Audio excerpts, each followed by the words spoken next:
সুজিত আর কমলা একে অপরকে খুব ভালোবাসত, আর সেই দিন উপস্থিত ছিল যেদিন তারা দুজন দুজনকে বিবাহ বন্ধনে আবদ্ধ করল। তোমাকে আজকে দারুণ দেখাচ্ছে। তুমিও সুজিত, আমি খুব খুশি। আজ থেকে আমরা দুজন দুজনের সাথে থাকব। হ্যাঁ, এখন শুধু মৃত্যুই আমাদের আলাদা করতে পারে। দেখো কিরম দুজনে দুজনের দিকে চেয়েই আছে। পুরনো ভালোবাসা ওদের, আজ ওদের বিয়ে হয়ে যাবে।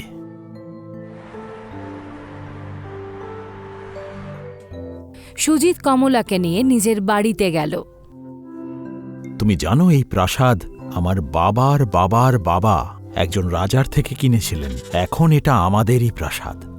তাই সত্যি আমরা কি এখানে থাকব? নার্গিস তোমাকে এই প্রাসাদ পুরো ঘুরিয়ে দেখাবে। আর হ্যাঁ, তৈরি থেকো, কাল রাত আমাদের বিয়ের জন্য মা এবং বাবা দুজনেই আসবেন। তুমি নিজে রান্না করে ওদের খাইও। ঠিক আছে সুজিত, ঠিক আছে। এই বাড়িটা তো সত্যি দুর্দান্ত। হ্যাঁ মালকিন, এই বাড়িটা সত্যি খুব সুন্দর। আচ্ছা নার্গিস, একটা কথা বলো, এখানে কি এরকম কোনো জিনিস আছে যেটাকে ছোঁয়া যায় না? হ্যাঁ, কিন্তু এটা আপনি কেন জিজ্ঞেস করছেন? আরে তুমি বলো না, আমার সব দেখতে খুব ভালো লাগে। বাড়ির নিচে একটা ঘর আছে যেখানে একটা সিন্দুক আছে, সেটা ছোঁয়া মানা। ঠিক আছে, তাহলে এটা ঠিক থাকলো যে কাল সন্ধেবেলায় তুমি আমি গিয়ে ওই সিন্দুকটা খুলব। আর মনে রেখো, কাউকে এই কথাগুলো বলো না কিন্তু। ঠিক আছে মালকিন। পরের দিন সন্ধেবেলায় কমলা নার্গিসকে নিজের কাছে ডাকল, আর ওরা দুজন মিলে বাড়ির সেই ঘরে গেল যেখানে ওই সিন্দুকটা রাখা ছিল। দাও, এই সিন্দুকটা খোলার চাবিটা দাও। কিন্তু মালকিন, যদি কিছু হয়ে যায়, কারণ আমি শুনেছি এই সিন্দুকটা রাজার স্ত্রীর ছিল আর উনি কালো জাদু করতেন। আরে দাও না, কিছু হবে না। খুলে শুধু দেখবো এর ভেতরে কি আছে। তাড়াতাড়ি দাও, আমার শ্বশুর শাশুড়ি চলে এসেছেন বাড়িতে। আমাকে তাড়াতাড়ি গিয়ে রান্নাও করতে হবে ওনাদের জন্য। তাড়াতাড়ি দাও। যেই না কমলা সিন্দুকটা খুলল, তার ভেতর থেকে একটা আওয়াজ এলো। আমি ছাড়া পেয়েছি, মুক্তি পেয়েছি।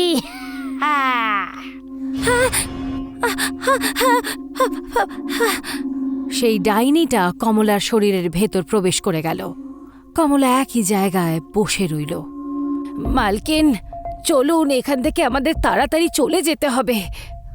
কমলা একদম স্থাণুবৎ বসেছিল, যেন ওর কানে কোনো কথাই পৌঁছচ্ছে না। নার্গিস ওকে শুধু ডেকেই গেল। মালকিন, মালকিন, মালকিন, আমি অনুরোধ করছি, আপনি চলুন, আমার খুব ভয় লাগছে।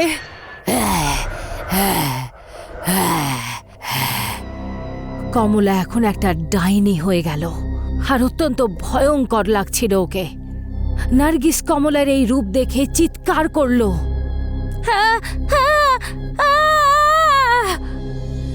কমলা নার্গিসের ওপর আক্রমণ করে ওর গলাটা মটকে দিল।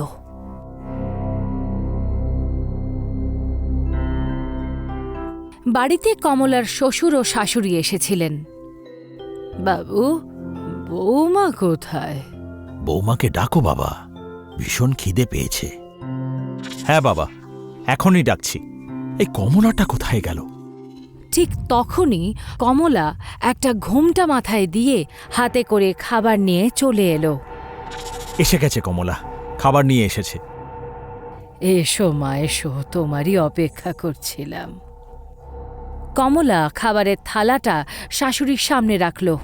যেই না ওই থালাটা খুলে দেখলেন ওর শাশুড়ি, ওনার হৃৎপিণ্ড কেঁপে উঠল। এ কি, থালায় কাটা মুন্ডু রাখা নার্গিসের। আর কমলা নিজের ঘোমটা সরিয়ে দিল।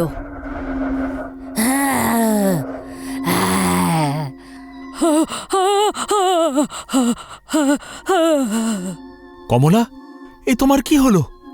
বাবা সুজিত, চলো পালাও এখান থেকে। কমলা নিশ্চয়ই ওই প্রাচীন সিন্দুক খুলেছিল। কমলা নিজের শাশুড়িকে খেতে শুরু করল, আর বাকিরা এই সুযোগে বাড়ি থেকে পালিয়ে গেল। আমার স্ত্রী, আমার স্ত্রী, এখন কমলার কি হবে বাবা? বাবা, কমলার ভেতরে যে প্রেত ঢুকেছে সে কোনো সাধারণ প্রেত নয়, অনেক বছরের পুরনো এক প্রাচীন প্রেত, যাকে ওই সিন্ধুকে বন্দি করে রাখা হয়েছিল। এখন ওকে কমলার শরীর থেকে কি করে বার করা যাবে তা তো কেবল জুম্বা পাহাড়ের নিচে বসে থাকা তান্ত্রিকই বলতে পারবেন। যদি এই ব্যাপারই হয় তাহলে আমি ওনাকে চিঠি লিখে দিচ্ছি। সুজিত জুম্বা পাহাড়ের নিচে বসা তান্ত্রিককে একটা চিঠি লিখে পাঠালো। চিঠিটা তান্ত্রিকের কাছে পৌঁছে গেল। এটা কি ধরনের চিঠি? এই চিঠিটা কোনো সুজিত নামের কেউ আপনার জন্য পাঠিয়েছেন। তান্ত্রিক বাড়ির কাছে পৌঁছে গেল। সুজিত আর ওর বাবা দুজনেই দাঁড়িয়েছিলেন সেখানে। আপনাকে অনেক অনেক ধন্যবাদ তান্ত্রিক বাবা, আমাদের সাহায্য করুন। আমার নতুন বিয়ে হয়েছিল আর এখন এই অবস্থা হলো, আমার মাও চলে গেলেন। চিন্তা করো না বাবা, আমি পুরো চেষ্টা করব ওই প্রেতকে শরীর থেকে বের করার। ওকে কমলার শরীর থেকে কিভাবে বার করা যাবে সেটা আমি ওই সিন্দুকটা দেখার পরই ভালোভাবে বলতে পারবো। ওতে অবশ্যই এমন কোনো বস্তু আছে যা দিয়ে ওকে আবার বন্দি করা যাবে। আমাকে শুধু ওই সিন্দুকটা দেখতে হবে। সুজিত আর ওর বাবা ওই তান্ত্রিকের সাথে বাড়িতে ঢুকে গেলেন। আপনারা সত্যিই আমার সঙ্গে আসতে চান? হ্যাঁ, আমি আপনার সঙ্গেই আসব। বাবা, আপনি যান। আমি আগেই আমার স্ত্রীকে হারিয়েছি, আমি আমার ছেলে আর মেয়েকে আর হারাতে চাই না। দুজনেই তান্ত্রিকের সাথে ওই বাড়িতে প্রবেশ করলেন। বাড়িতে ঢুকতেই তারা দেখে অবাক হয়ে গেল যে বাড়ির প্রত্যেকটা জায়গা তছনছ হয়ে গেছে। আর ঠিক তারপরেই কমলার আওয়াজ ওরা পেল।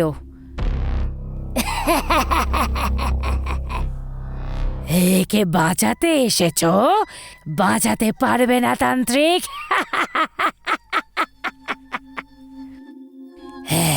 এই নাও একটা ছোট উপহার আমার তরফ থেকে।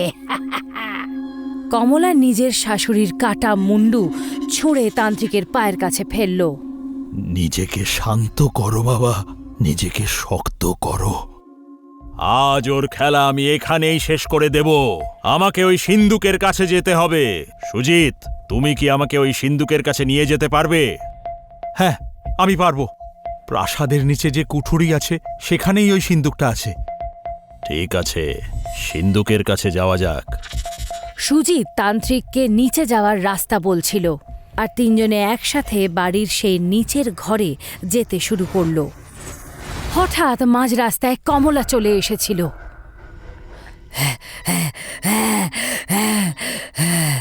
কমলা যেই আক্রমণ করতে চেষ্টা করল তখনই সুজিতের বাবা ওকে ধরে নিলেন।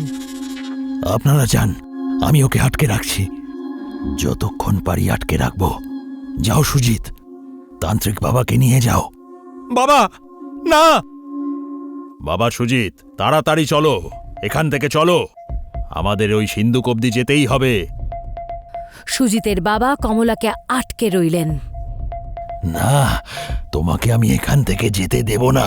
তাতে যদি আমার মৃত্যু হয় তো হোক। তাহলে ঠিক আছে, তোমার প্রাণটাই দিয়ে দাও। কমলা সুজিতের বাবার পেটে হাতটা ঢুকে এফোড় ওফোড় করে দিল। ততক্ষণে তান্ত্রিক আর সুজিত সিন্দুকের কাছে পৌঁছে গেছিল। যেই মুহূর্তে ওরা সিন্দুকটা খুলল তখনই দেখল তার ভেতরে একটা বাঁশি। বুঝে গেছি, কমলার শরীর থেকে ওই প্রেত বের হয়ে যাবে। এই বাঁশিটাকে বাজালেই কাজ হবে। যখনই কমলা এখানে আসবে তখনই আপনি এই বাঁশিটা বাজাতে শুরু করবেন, আর যখনই ওই সিন্দুকে ঢুকে পড়বে আমি ওটা বন্ধ করে দেব। তান্ত্রিক সিন্দুক থেকে বাঁশিটা বের করলেন, কিন্তু যেই মুহূর্তে উনি বাঁশি বাজাতে গেলেন ততক্ষণে কমলা নিজের ধারালো নখের দ্বারা তান্ত্রিকের গলায় আক্রমণ করে দিল। সুজিত, নিজের খেয়াল রেখো বাবা। তান্ত্রিক বাবা, না! এবার আমি কোনোদিনও বন্দী হব না, আর এই শরীরটাও কখনো ছাড়ব না। কমলা, আমি জানি তুমি আমার কথা শুনতে পাচ্ছ। এই প্রেতকে নিজের সাথে আর খেলা করতে দিও না। আমাকে আমাকে সাহায্য করো সুজিত, আমার খুব ভয় লাগছে, প্লিজ। এটা আমি হতে দেব না, কখনো না। ছেড়ে দাও কমলাকে, ছেড়ে দাও। কমলা, তুমি যদি আমার কথা শুনতে পাচ্ছ তো চেষ্টা করো, নিজেকে স্বাভাবিক করার চেষ্টা করো। আমি তোমায় মেরে দেব। কমলা সুজিতকে মারার জন্য এগোনোর চেষ্টা করল, কিন্তু ও ওর শরীরটা কিছুতেই এগোতে পারল না। কমলা ভেতর থেকে প্রচণ্ড চেষ্টা করল যাতে ওই ডাইনি ওর শরীর ছেড়ে দেয়। এই তো দারুণ কমলা, এরকমই চেষ্টা করতে থাকো। আজকে আমি তোমাকে আবার বন্দি করে দেব প্রেত। সুজিত হনুমান চালিসা পড়তে শুরু করল। जय हनुमान ज्ञान गुण सागर, जय कपिशति हूँ लोक उजागर, रामदूत अतुलित बलधामा, अंजनी पुत्र पवन सुत नामा। जय हनुमान ज्ञान गुण सागर, जय कपिशति हूँ लोक उजागर, रामदूत अतुलित बलधामा, अंजनी पुत्र पवन सुत नामा।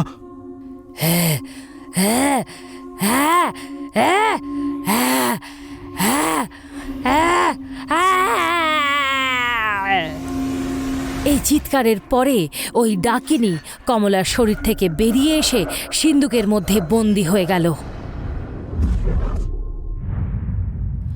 আর কমলা নিজের আসল রূপে ফেরত এলো।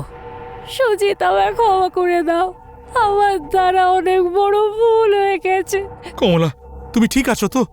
আমাদের সব শেষ হয়ে গেল, মা আর বাবা দুজনেই চলে গেছেন। সব আমার জন্য হয়েছে, ওনাদের আমি মেরেছি। কমলা, তুমি নয়, ওই প্রেত ওদের মেরেছে। চলো, আমরা আর এখানে থাকবো না। সুজিত আর কমলা নিজেদের বাবা মা ও তান্ত্রিকের অন্তিম সৎকার করল, আর ওরা ওই বাড়ি ছেড়ে সারা জীবনের জন্য অনেক দূরে চলে গেল। আর ওই ডাকিনী ওই সিন্ধুকেই বন্দি আছে। সে এক পাহাড়ি বনাঞ্চলের মধ্যে একটা সুন্দর বাড়ি স্থিত ছিল। প্রধান ওই বাড়ি পরিষ্কার করাচ্ছিলেন। এক ব্যক্তি প্রধানকে জিজ্ঞেস করল, এবারে এখানে থাকার জন্য কে আসছে প্রধান সাহেব? নিজের কাজে মন দাও দেবা, তোমার এসব জেনে কি দরকার? প্রধান সাহেব, এই বাড়িটা অনেক বছর আগে ইংরেজরা পাহাড়ের ওপরে বানিয়েছিল, যেটা এখন আমাদের গ্রামে একটা গেস্ট হাউসে পরিণত হয়েছে। আপনিও তো ভালো করেই জানেন যে আমি কেন এই কথা জিজ্ঞাসা করছি। আপনি কি আমাদের গ্রামের পুরনো লোককথার সম্বন্ধে ওদেরকে বলে দিয়েছেন? না, এখনো আমি ওদের কিছুই বলিনি। আজ সন্ধেবেলা আমি ওদের এ ব্যাপারে বলে দেব। প্রধান সাহেব, একটু খেয়াল রাখবেন, কি ওদের বলার দরকার নয়, ওদের সাবধান করা দরকার, আর সেটাই ওদের সবার জন্য ভালো। এই বলে দেবা নিজের কাজে মন দিল, আর প্রধান নিজের বাড়ির বাইরে এসে দাঁড়িয়ে পড়লেন। ইতিমধ্যে ওনার সামনে একটা গাড়ি এসে দাঁড়ালো। সেই গাড়ির থেকে 5 জন ব্যক্তি বেরিয়ে এলেন। মিস মোনা নিজের সঙ্গীদের উদ্দেশ্যে বললেন, দেখো, আমি এখানে আগে অনেকবার এসেছি, তাই এই পুরো এলাকা আমার নখদর্পণে, কিন্তু তোমরা 4 জন আমার সাথে এখানে প্রথমবার এসেছ, তাই এখানে এসে কিছু উল্টোপাল্টা করো না, কারণ তোমরা এই গ্রামের রিচুয়ালস আর নিয়ম জানো না। মিস মোনার কথা শুনে হেসে অংশমান বলল, মিস মোনা, আমরা 4 জনই আপনার বিজনেস পার্টনার, কিন্তু আপনি আমাদের এমনভাবে বোঝাচ্ছেন যেন আপনি আমাদের ক্লাস টিচার। মিস মোনা লিলির দিকে তাকিয়ে হেসে বললেন, লিলি, এরা তো আমার কথা শুনবে না, তোমার কথা খুব শোনে। তুমি কিন্তু এদের ওপর একটু নজর রেখো। মিস মোনা, এখন সমস্ত উপদেশই কি বাড়ির বাইরেই আমাদের দেবেন, নাকি ভিতরেও যাব? হ্যাঁ মিস মোনা, 17 ঘন্টার জার্নি, কোমরে বড্ড ব্যথা হয়েছে। তখনই প্রধান তাড়াতাড়ি হেঁটে তাদের কাছে এলেন। আপনারা বাইরে কেন? ভেতরে আসুন না। আপনারা যেমন বলেছিলেন এই বাড়ি তেমনই পুরো পরিষ্কার করে দিয়েছি। প্রধানের কথা মতো ওরা সবাই ঘরের ভেতরে গেল। মিস মোনা প্রধানের দিকে চেয়ে বললেন, আমাদের চা বাগানের কি হাল প্রধানজি? প্রত্যেকবারের মতোই সব ঠিকঠাকই আছে। এই সব তোমারই পরিশ্রমের জন্য পসিবল হয়েছে। যদি তুমি না থাকতে আমি এই বিজনেস হ্যান্ডেল করতে পারতাম না। আপনি তো আমাদের এই পাহাড়ি এলাকার পুরনো লোককথা সম্বন্ধে ওয়াকিবহাল, কিন্তু আপনার এই পার্টনাররা তো প্রথমবার এসেছেন, তো দয়া করে এদেরকে বলে দেবেন সন্ধ্যের সময় এরা যেন পাহাড়ে না ঘুরে বেড়ান, সেটাই ওদের জন্য ভালো। এই বলে প্রধান বাড়ি থেকে বেরিয়ে গেলেন। প্রধান চলে যাওয়ার পরে মিস মোনার তন্দ্রা এলো। উনি সোফাতেই শুয়ে গেলেন। খাওয়া দাওয়ার পর রাজ আর অংশুমান হাঁটতে হাঁটতে বনাঞ্চলের অনেকটা পথ পেরিয়ে চলে এসেছিল। আমরা মনে হচ্ছে ঘুরতে ঘুরতে অনেকটা দূরে চলে এসেছি। ঠিক বলেছো বন্ধু, পাহাড়ে ঘুরে বেড়ানোর এটাই মজা, সময় এবং দূরত্ব বোঝাই যায় না। হাঁটতে হাঁটতে হঠাৎ ওরা একটা মেয়ের গলা পেল, ভীষণ মিষ্টি সেই মধুর স্বর। তারা দুজনেই ওই স্বর শুনে অবাক হয়ে গেল। এত মিষ্টি গলায় কে গান গাইছে? তুমি বোধহয় ঠিকমতো শোনোনি, ওই গলার আওয়াজে একটা উদাসী ভাব আছে। আমাদের গিয়ে দেখা উচিত। রাজ ও অংশুমান সেই সুরেলা কণ্ঠ অনুসরণ করে সেদিকে চলতে শুরু করল। কিছুক্ষণের মধ্যে একটা গাছের নিচে তারা পৌঁছল।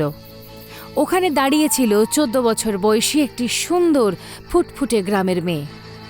ওই মেয়েটি তার সুরেলা কণ্ঠে দারুণ গান গাইছিল। তুমি কে? তোমার গলা তো ভীষণ সুন্দর। আমি তো শহরে অনেক গায়ক গায়িকার গান শুনেছি, কিন্তু বিশ্বাস করো, এত মিষ্টি গলা আমি কখনো শুনিনি। আর তোমার গলায় এত উদাস ভাব কেন? অংশুমানের এই কথা শুনে মেয়েটি ওদেরকে খুব ভালোভাবে দেখতে শুরু করল। ও যেভাবে ওদের দেখছিল তাতে অংশুমান আর রাজের যথেষ্ট অস্বস্তি হল। অংশুমান রাজের দিকে তাকিয়ে বলল, এ আমাদের দুজনকে এভাবে কেন দেখছে? অংশুমান এই কথাটা বলা মাত্রই হঠাৎ ঝোড়ো হাওয়া বয়ে গেল ওই জায়গায়। কিছুক্ষণের মধ্যেই ওদের দুজনের সামনে দাঁড়িয়েছিল কঙ্কালসার একটা মহিলা, যেন ওর নিজের রক্তবর্ণ চোখ আর জিভ দিয়ে ওদের দুজনকে তক্ষুনি খেয়ে ফেলবে। প্রাণ বাঁচাতে হলে পালাও রাজ, এ তো কোনো ভয়ঙ্কর ডাইনি মনে হচ্ছে। রাজ আর অংশুমান ওখান থেকে পালাতেই যাচ্ছিল, এমন সময় ওই কঙ্কালটা অংশুমানের গলা টিপে ধরল। ওর আঙুলগুলো অত্যন্ত ধারালো হয়ে গিয়েছিল। ও নিজের ধারালো নখ দিয়ে অংশুমানের হৃৎপিণ্ড ছিঁড়ে নিল। অংশুমান চিৎকার করল। এই ভয়ঙ্কর দৃশ্য দেখে আতঙ্কিত হয়ে রাজ যার পর নাই দৌড়ানোর চেষ্টা করল। হঠাৎ ও হোঁচট খেল আর তক্ষুনি ও জ্ঞান হারালো। পরের দিন সকালে ওর জ্ঞান ফিরল আর রাজ ভয় আতঙ্কে দৌড়ে দৌড়ে গেস্ট হাউসে ফেরত এলো। রাজ, তুমি সারা রাত কোথায় ছিলে? আর অংশুমান কোথায়? তুমি কি জানো তোমাদের দুজনের চিন্তায় আমাদের সারা রাত ঘুম হয়নি? আমরা তোমাদের খোঁজার জন্য গ্রামবাসীদের সাহায্য চাইলাম, কিন্তু তারা সাহায্য করতে রাত্রিবেলা রাজি হলো না। অংশুমান কোথায়? ভীত কণ্ঠে গত রাতের ভয়ানক ঘটনা ও বলতে শুরু করলো। তোমার মাথা তো ঠিক আছে রাজ? তুমি জানো তুমি কি বলছো? সত্যি করে বলো তো, রাতে কোন মুভি দেখতে গেছিলে? আমার প্রত্যেকটা কথা সত্যি। ওই ভয়ানক ডাইনি মেয়েটা আমার চোখের সামনে অংশুমানকে মেরে ফেললো। ব্যাস, অনেক হয়েছে রাজ। লিলি মিস মোনার দিকে তাকিয়ে বলল, মিস মোনা, আমার মনে হয় আমাদের পুলিশ কমপ্লেন লজ করা উচিত। না লিলি, আমাদের এই গ্রামের প্রধানের কাছে যাওয়া উচিত। পুলিশের থেকে বেশি কথা চলে এই গ্রামের প্রধানের। প্রধানের সাহায্য ছাড়া পুলিশ ওই গ্রামে কিছু করতে পারবে না। চলো আমার সাথে। ওরা সবাই গাড়ির মধ্যে ঢুকে বসল আর গাড়ি প্রধানের বাড়ির দিকে ছুটে চলল। আসলে এই পাহাড়ি বনাঞ্চলে একটা লোককথা খুব প্রচলিত আছে। কিরকম লোককথা? এই পাহাড়ি লোককথা অনুযায়ী যদি কোনো বাচ্চা মেয়ে খিদের চোটে মারা যায়, কিংবা যে কোনো মেয়ে যে অনেক বেশি প্রতারিত আর এই কারণে যদি সে মারা যায়, তাহলে পাহাড়ে সে আত্মা হয়ে ঘুরে বেড়ায়। অদ্ভুত কথা তো এটাই যে এটা বলে অনেকে বাচ্চা মেয়ের রূপ ধরে সুরেলা কণ্ঠে গান গেয়ে মানুষকে আকৃষ্ট করে নিজের কাছে টানে, আর যদি কেউ ওর কাছে চলে যায় তাহলে নিজে ভয়ঙ্কর রূপ ধারণ করে ওকে মেরে ফেলে। আর রাজ যেটা বলল ঠিক সেইটাই।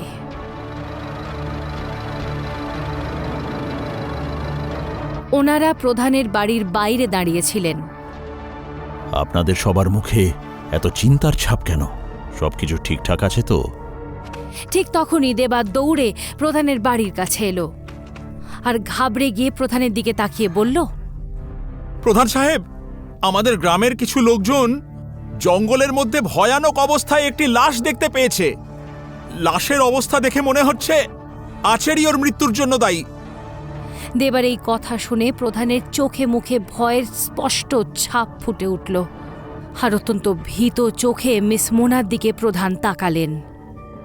মিস মোনা ঘাবড়ে গিয়ে বললেন, কাল রাতে খাবার পরে রাজ আর অংশুমান বাইরে বেরিয়েছিল, আর রাত ভর আসেনি ওরা। সকালে রাজ এসে বলল একটা ভীষণ ভয়ঙ্কর ডাইনি অংশুমানকে মেরে দিয়েছে। এবার তো আমার সত্যি ভয় হচ্ছে প্রধানজি, ওই লাশ অংশুমানের না তো? প্রধানজি কিছু বলার আগেই দেবা চেঁচিয়ে উঠে বলল, তার মানে উনি আর ওনার বন্ধু আচেরির গান শুনে কাছে চলে গেছিলেন। একজনের তো মৃত্যু হয়েছে, উনিও বাঁচবেন না। আচেরি ওনাদের মাধ্যম করে এই গ্রামে ঢোকার আগে আমাদেরকেই কোনো ব্যবস্থা করতে হবে। আমরা নিজেরাই ওনাকে মেরে ফেলি। বাজে কথা বলা বন্ধ করো দেব। ইনি গ্রামের কোনো সাধারণ মানুষ নন যাকে লাঠি সোঁটা দিয়ে পিটিয়ে মেরে ফেলা যায়। এনারা সব শহরের মানুষ। যদি আমাদের মধ্যে কেউ এদের কোনো রকম ক্ষতি করে তাহলে শহর থেকে পুরো পুলিশ ফোর্স চলে আসবে। এই বলেই মিস মোনার দিকে প্রধানজি তাকিয়ে বললেন, মিস মোনা, আমি আপনাকে সাবধান করেছিলাম আমাদের নতুন অতিথিদের আমাদের পাহাড়ের পুরনো লোককথা সম্বন্ধে অবশ্যই জানাবেন, কিন্তু মনে হয় আপনি আমার কথা ঠিকমতো শোনেননি। প্রধানজি, আমার কথার বিশ্বাস করুন আপনি। আমি ভেবেছিলাম এই সব হচ্ছে এই গ্রামের পুরনো লোককথা।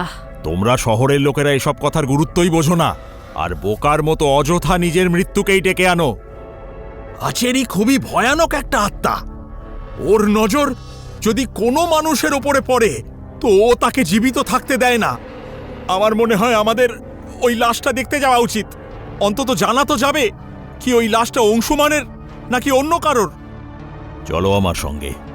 কিছু ঘন্টার মধ্যেই ওরা সকলে পাহাড়ি বনাঞ্চলে দাঁড়িয়েছিল। ওদের সামনে পড়েছিল রক্তাক্ত অংশুমানের লাশ, আর দেবা চোখ বড় বড় করে এদিক ওদিক দেখছিল। ও মাই গড, এটা তো অংশুমানেরই লাশ। কি নৃশংসভাবে ওকে খুন করা হয়েছে।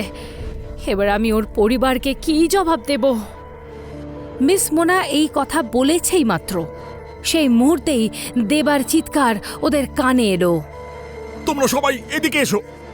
দেবার কথা শুনে সকলে দেবার দিকে চলে গেল, শুধু রাজ ওখানেই রইল।